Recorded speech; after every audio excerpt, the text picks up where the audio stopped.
Essa é a Central do Empreendedor Dúvidas, um projeto do Grupo de Comunicação BS-TV, em parceria com a IAJA, IMAN, IAP, TV Vale das Artes, Grupo Union, Com o Brasil e o Escritório de Contabilidade Central do Empreendedor. O programa de hoje falará sobre práticas trabalhistas e o tema é Introdução Geral às Práticas Trabalhistas.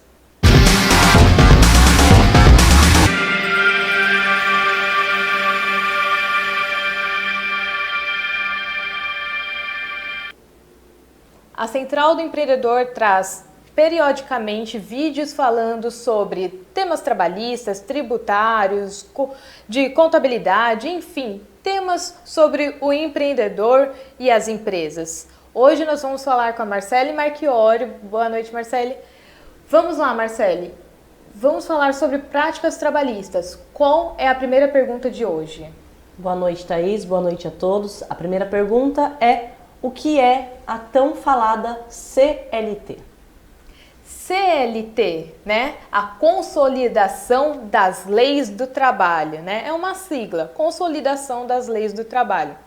Ele é um apanhado de regras, né? De informações sobre um contrato de trabalho entre uma empresa ou uma pessoa física e uma outra pessoa física, ou seja, é um contrato de trabalho entre patrão, como a gente chama informalmente, né, patrão, né, seja ele uma pessoa física, um CNPJ e uma pessoa que vai prestar um serviço ali registrado, como a gente diz por aí.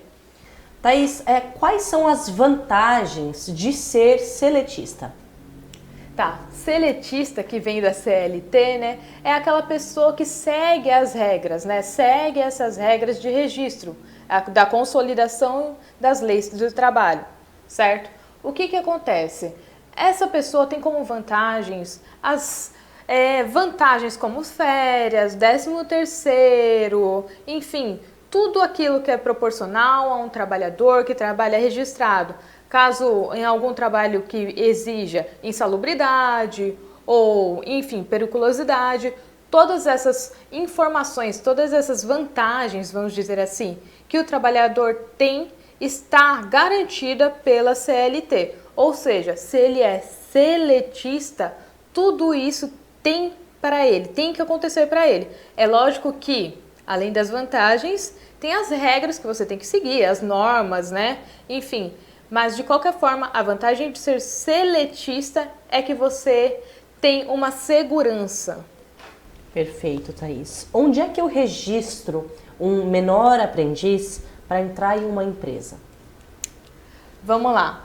Menor aprendiz, certo? O menor aprendiz é aquela pessoa, né, uma criança de 14 anos até 22 anos, se eu não me engano, né, em que está procurando um emprego, que quer trabalhar por meio período. Não pode atrapalhar o seu horário de estudo, tá? Isso é muito importante saber. A pessoa que é jovem aprendiz, ela não pode simplesmente entrar numa empresa e começar lá a trabalhar. Tem diversas regras, tá?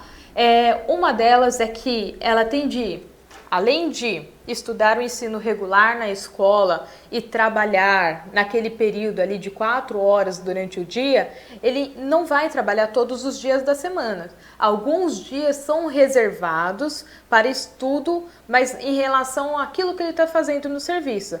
Seja para auxiliar administrativo, por exemplo, eu sou um jovem aprendiz que está fazendo serviço de auxiliar administrativo.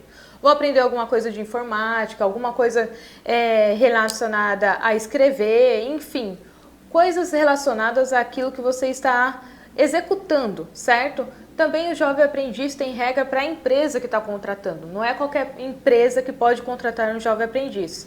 Por exemplo, a empresa tem de ter ao menos alguém, né? Alguém formado, graduado, que se responsabilize por aquela função que o jovem aprendiz está executando dentro da empresa, tá? Então, tem diversas regras, não são todas as empresas que são obrigadas, por exemplo, mas tem essa possibilidade. Normalmente, você se inscreve dentro de algum local, né, na sua cidade ou na internet, né? Tem aqueles locais que pegam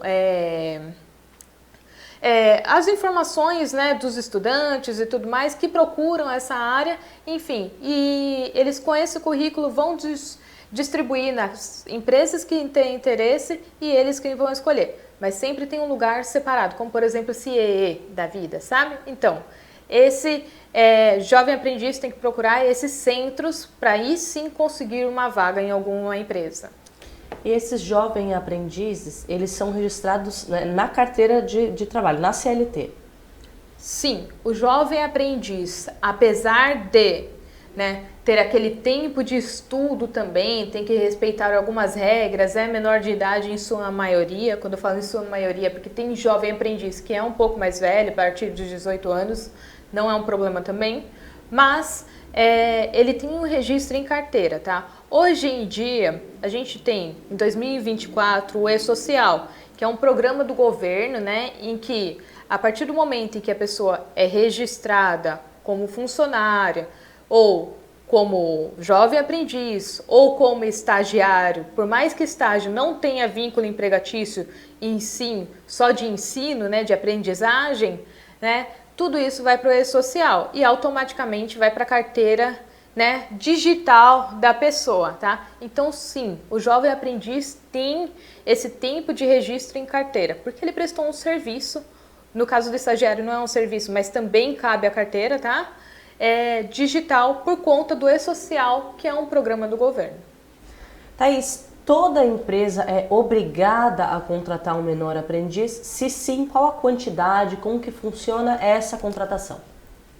Vamos lá, não são todas as empresas que são obrigadas, tá? Tem a ver com quantidade de funcionários que a empresa tem e a quantidade de pessoas que são graduadas da empresa.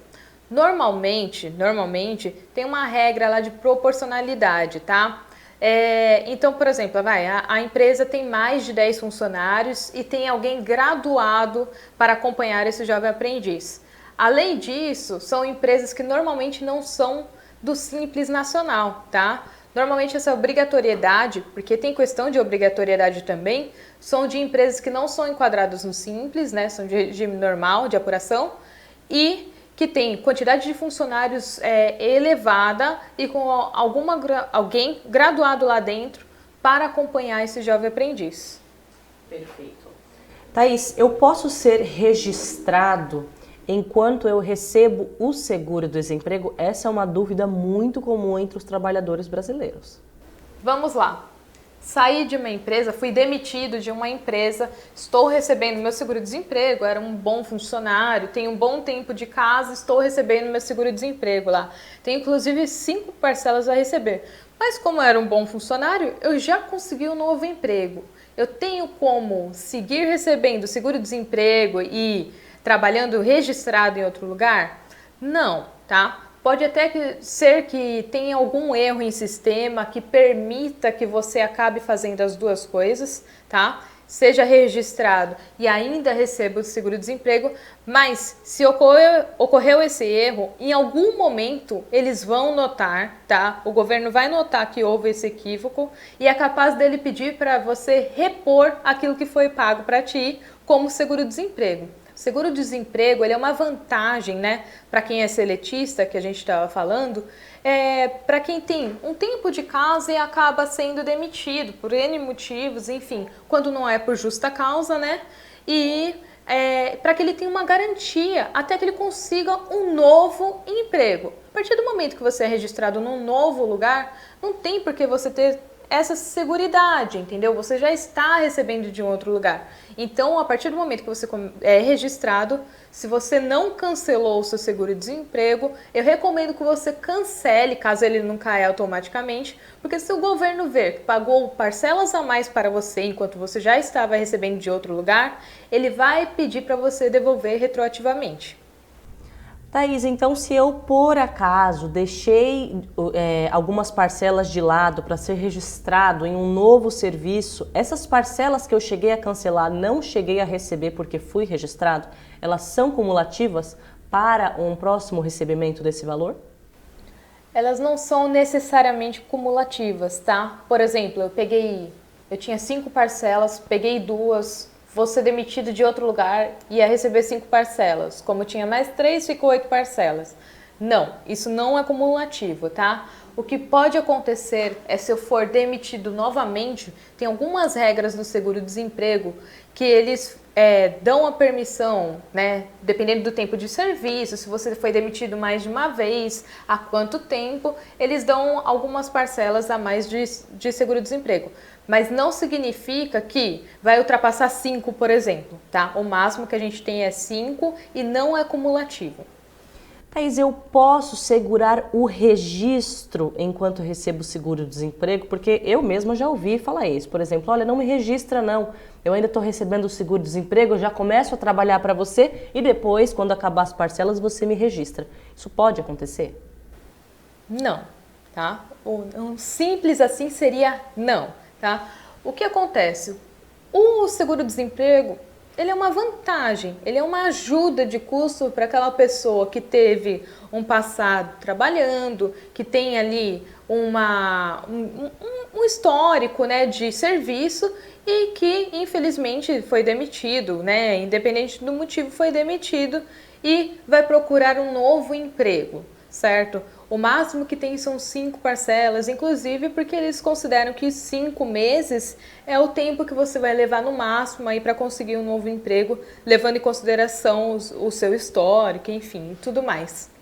A questão é, você não pode ir para outra empresa ou, enfim, trabalhar para outra pessoa física registrada, né, recebendo seguro-desemprego. E você também não pode segurar o registro. Por quê? Porque você vai receber o do registro e o valor do seguro-desemprego. Se um dia for comprovado que isso está acontecendo, é considerado uma fraude. Você recebeu de 2 lugares diferentes, né, e foi considerado uma fraude. Então isso pode fazer com que você tenha de devolver esses valores de parcelas com multa, com juros ao governo e tudo mais, porque você tentou passar a perna ali, tá? E isso é prejuízo também para as empresas ou pessoas físicas que estão, né, te registrando ou não registrando por esse tempo. Então, para que não seja considerado fraude, não é recomendado de forma alguma segurar o registro de alguém porque ele está recebendo seguro-desemprego.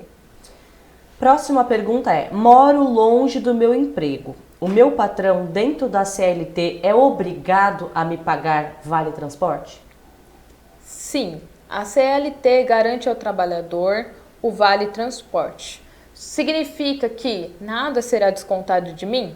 Não. A partir do momento que você está sendo registrado numa empresa, trabalhando lá, você tem seus direitos, né? Lógico, mas também tem os seus deveres. O direito você vai ter. E você vai receber antecipadamente, isso pode ser em um dia, em uma semana, 15 dias, o mês inteiro, em forma de cartão, enfim, não importa. Você vai receber com antecedência o seu vale transporte, que é aquilo que garante que você vai trabalhar. Se você não receber e, por exemplo, aconteceu alguma coisa, você não conseguiu ir porque não tinha transporte ou porque você não tinha o valor do vale, isso não pode ser descontado, inclusive, do seu dia, porque você não teve a possibilidade de ir trabalhar, sendo que você tem direito ao vale transporte, tá? Mas tem que levar em consideração se você realmente precisa desse vale transporte. O vale transporte, ele é descontado até 6% do seu salário, né? Os dias trabalhados dentro do mês, 6% é descontado do seu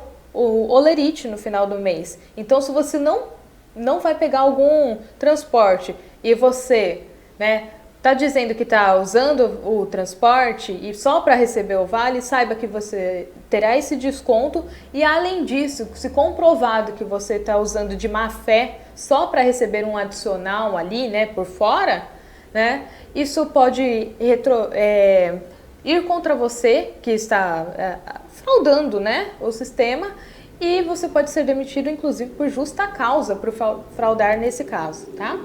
Agora uma dúvida que é minha e eu vou perguntar aqui, fora totalmente das perguntas que a gente já tinha. Se ainda referente ao Vale Transporte, se por exemplo eu estou registrada no serviço, morava longe, utilizava honestamente aí do Vale Transporte e acabou que eu me mudei para perto do serviço.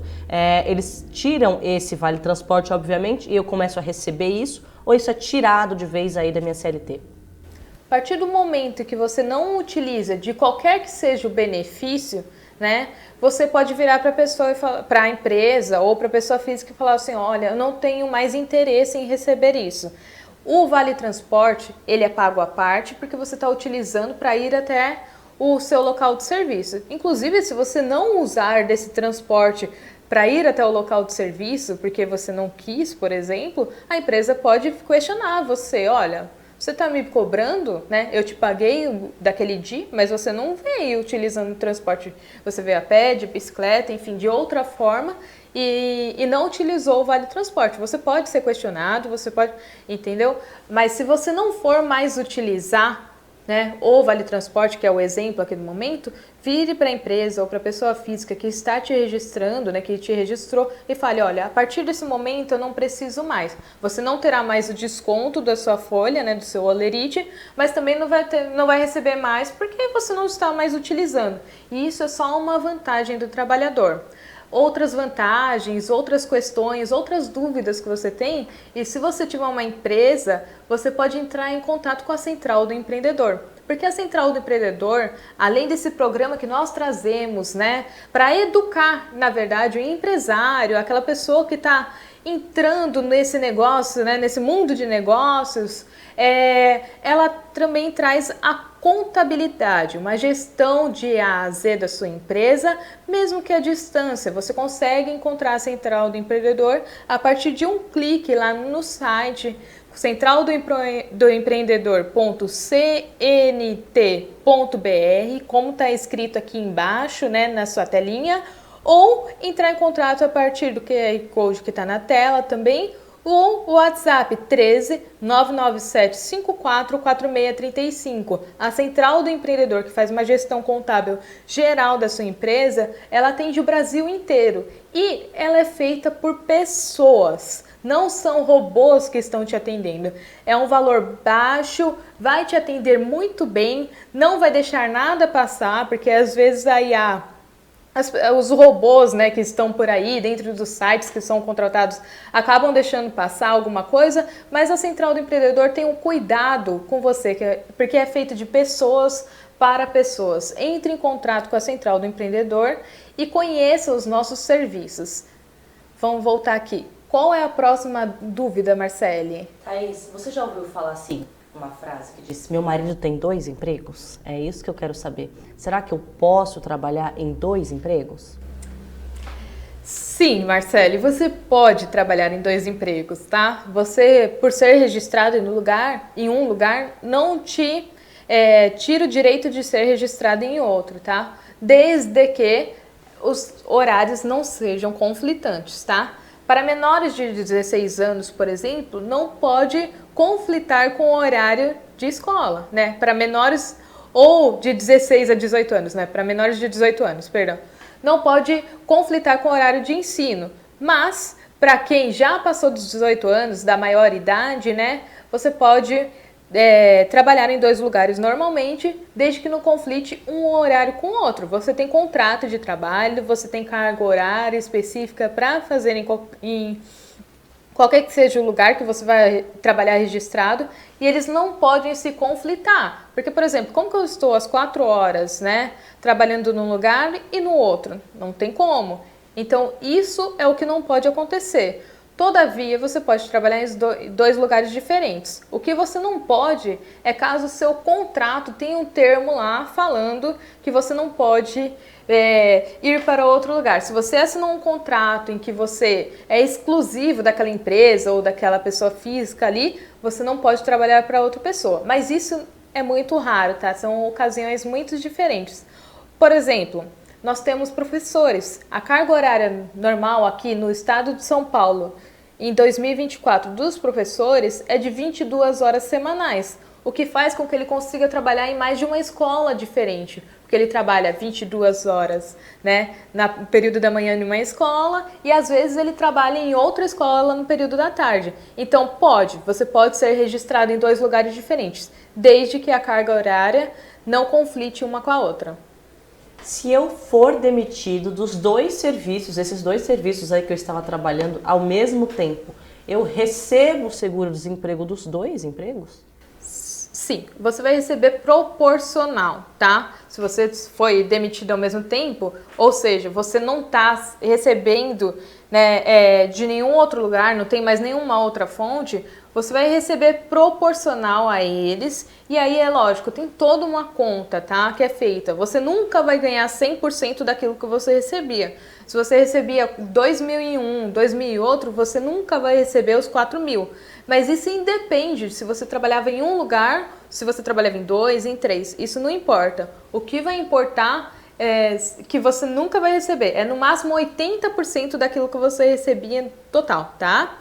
Mas sim, você consegue receber de mais de um lugar ao mesmo tempo, desde que, é lógico, você não esteja exercendo nenhuma outra função remunerada, seja por ter uma empresa, por exemplo, se você abrir uma empresa, mesmo que seja, Thaís, eu só abri um MEI, né, para recolher meu INSS, sei lá, né, tentar uma nova coisa. O governo vai entender que você está exercendo alguma atividade remunerada. E a partir desse momento você não tem mais direito ao seguro-desemprego. Thaís, o contrato de trabalho, ele se sobrepõe à CLT?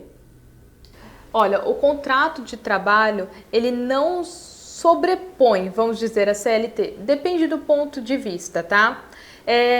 O contrato de trabalho, se ele tiver vantagens a mais que a CLT, ele sobrepõe, porque você não vai tirar nenhum benefício do trabalhador. Agora, se for algo que fale, em vez de trabalhar 44 horas semanais, que é o máximo permitido ali, né, em um contrato de trabalho, eu quero que o meu funcionário trabalhe 60 horas semanais. Isso não é permitido. Então, nesse caso, o contrato, não importa se o funcionário foi lá, assinou aceitando, está errado, tá? Então, nesse caso, não vai sobrepor. Sobre contratos de trabalho, sobre a questão do próprio seguro-desemprego, a gente vai falar um pouco mais à frente em outro programa, especificamente com esses temas.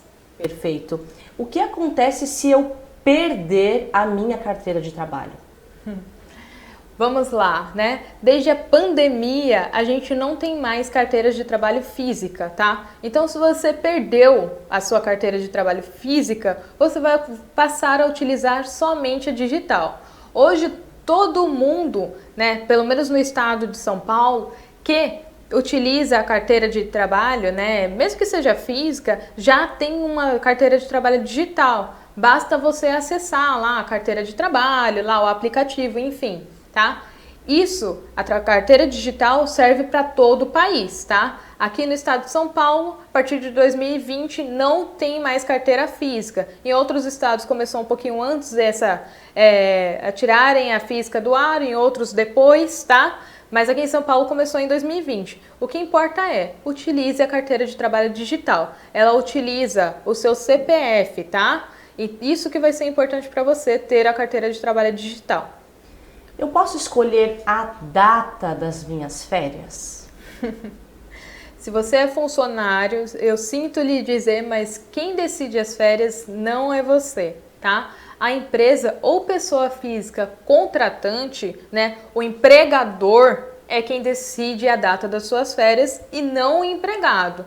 Tá, tem regras a seguir, é lógico, não fica Deus dará, porque senão nunca que o empregador vai dar férias ao empregado, né? Tem regras, lógico, mas quem decide é o empregador. Posso fazer acordo com o patrão para ser demitido? Olha, sim, tá? Sim, em partes, por favor, não leve isso ao pé da letra. Entendam primeiro a explicação. Você pode fazer um acordo a partir de 2017, né, quando fizeram toda aquela reforma trabalhista, né, eles permitiram um acordo, mas esse acordo é diferente daquele todo errado que fazem ilegalmente, em que o patrão vai lá e demite, aí o empregado vai lá e devolve o FGTS, a multa, enfim.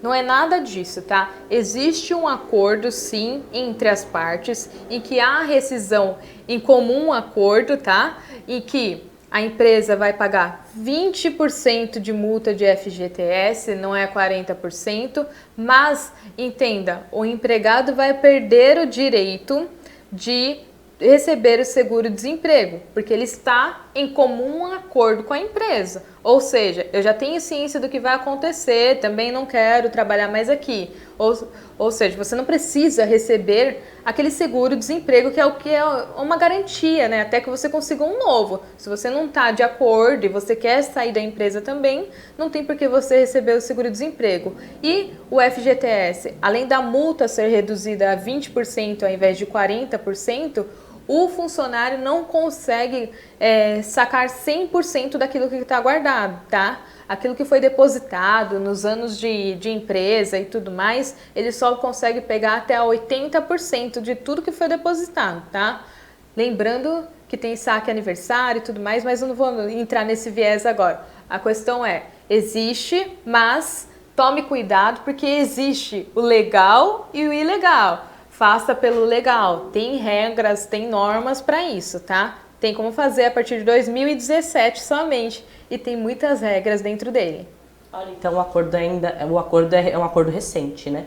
Então se eu fiz o acordo e consegui pegar 80%, para onde é que vão esses 20% aí que ficaram na minha conta e eu não consegui tirar?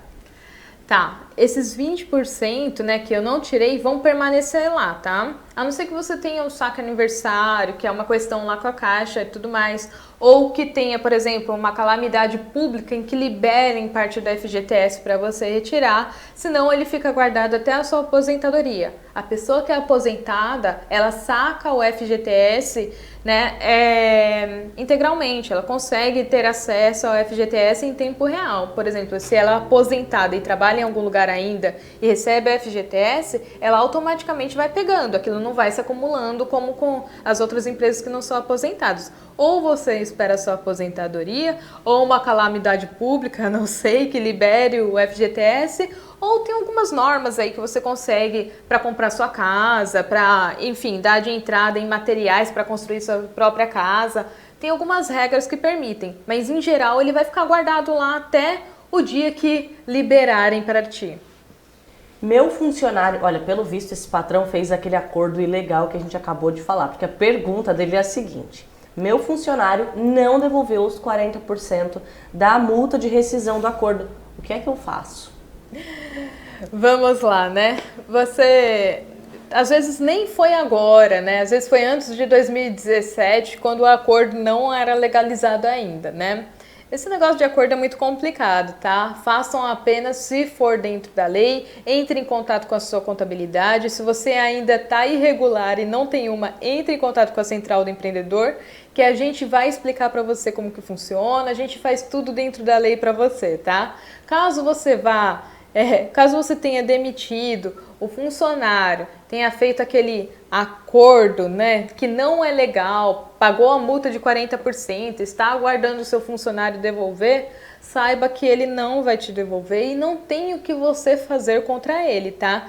É considerado uma fraude, né, o que você fez, porque é fora da lei. Você não pode demitir alguém para que ela tenha benefícios. Você demite uma pessoa da sua empresa quando não há vantagem de tê-la na sua empresa. Caso contrário, você teria de mantê-la na sua empresa. Como você fez isso apenas para fraudar o sistema, não pode, você não vai receber e você não tem nem como entrar com um processo contra a pessoa porque ela falou isso e aquilo. Porque tudo começou numa fraude. Então, se você não recebeu esses 40% e ele não quer te devolver, sinto lhe dizer, você não vai receber. Mas essas dúvidas e outras dúvidas você pode tirar aqui com a Central do Empreendedor. A gente começou os programas falando sobre como começar uma empresa, né? Mesmo que seja como um MEI, vendendo brigadeiro, a gente dá uma explicação, entra em que situação tributária que eu vou escolher para minha empresa, o que eu vou pagar menos, a mais, né? Nós vamos então entrando agora na parte trabalhista. Então, todas essas informações a gente está dando aqui em videoaulas, né? Vamos dizer assim, na TV, no YouTube, vai aparecer para você. E nós vamos continuar essas videoaulas na próxima semana ou no próximo programa, né? Estamos aqui em 2024, vamos ver, quem sabe você está vendo lá no futuro, né? Continue assistindo a Central do Empreendedor e veja a gestão da sua empresa de A a Z.